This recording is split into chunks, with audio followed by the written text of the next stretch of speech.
So right now, we haven't decided to put the booze back on the shelves, but hypothetically, let's say that there was a deal that the Prime Minister really recommended and we decided to put the booze back on the shelves. What I would say to Canadians is leave it there. If we put the booze back on the shelves, don't buy it, let it sit on the shelf where the liquor mart employees will be putting it, and buy the Canadian stuff instead. We've done an amazing job sticking together in the face of Donald Trump's tariff threats, and I think we should continue to do that. Even though the Prime Minister and the Government of Canada might think it's important for us to put things back on the shelf so that they can get this deal and help some of our fellow Canadians, some of their employers, some of their businesses, that we don't like Donald Trump's approach to trade or his way of treating Canada. You know, very wise people have said you can't get a good deal with a bad person.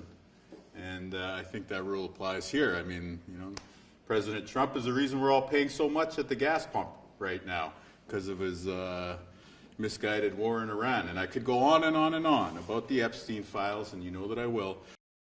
He's the one who got on the phone with Donald Trump, which, you know, I don't think any of us want to be on the phone with Trump or in a photo with him. But there you go. Somebody has to do it. Thank you, Mark Carney, for doing it. And you can understand he got to a place where he can recommend a deal to Canadians. But I think for the rest of us, okay. Mr. President, I want to ask you about Canada, but first, the Treasury Secretary says that we could see the most impactful sanctions on Iran this week. When will they come, and what else could be sanctioned on Iran? Well, we have things that we could sanction. We have very draconian sanctions, and we'll see what happens. Right now, the strait is open.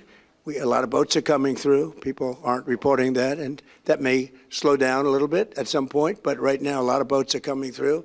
The naval blockade has been extremely effective. Zero, I mean, literally while it's up, and that's been for quite a while, you know, except for a couple of little pauses where we opened it purposely with a deal, but the deal didn't terminate, you know, the deal didn't turn out to be what they said, you know, when they tell us one thing and they do another. But the blockade has been 100% successful. No boats have gotten into Iran, but they are getting in for other places. But we'll see.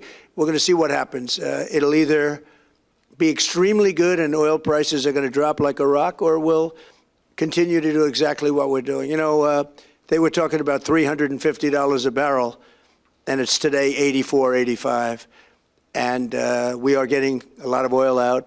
But the other thing that's happened is people have found other alternatives, which they never thought about. Texas, Alaska, Louisiana, and other places. In addition, a lot of pipelines, record numbers of pipelines are being built.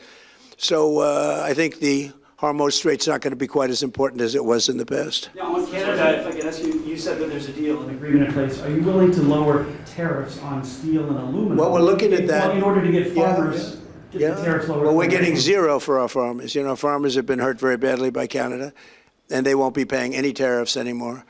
And we may bring some of the tariffs down to a level where other countries are, because Canada was paying a higher tariff. Canada was paying us a higher tariff.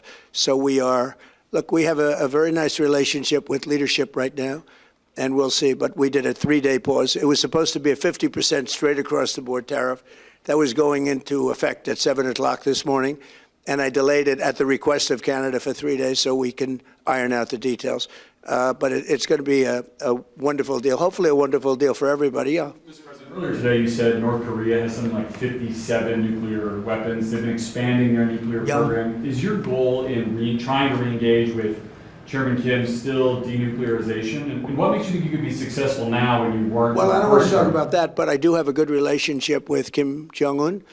As you know, you've seen.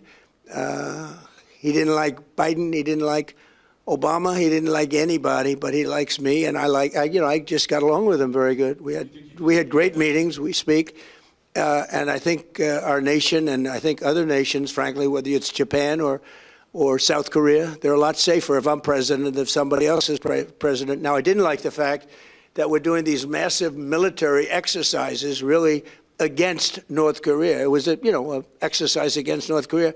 When I'm friendly with him, when we have, I don't see anything happening for certainly 2.5 years. It's not going to happen with me, but I don't see anything happening. And I was not happy when South Korea said, no, they're not interested in helping us with the Hormuz Strait, and yet they get 60% of their oil from the Hormuz Strait. I said, would you like to help us? He said, no, thank you. I said, that's nice, please, thank you. He made us a lot of money. I didn't like that. So I felt that to do we were doing a massive war exercise.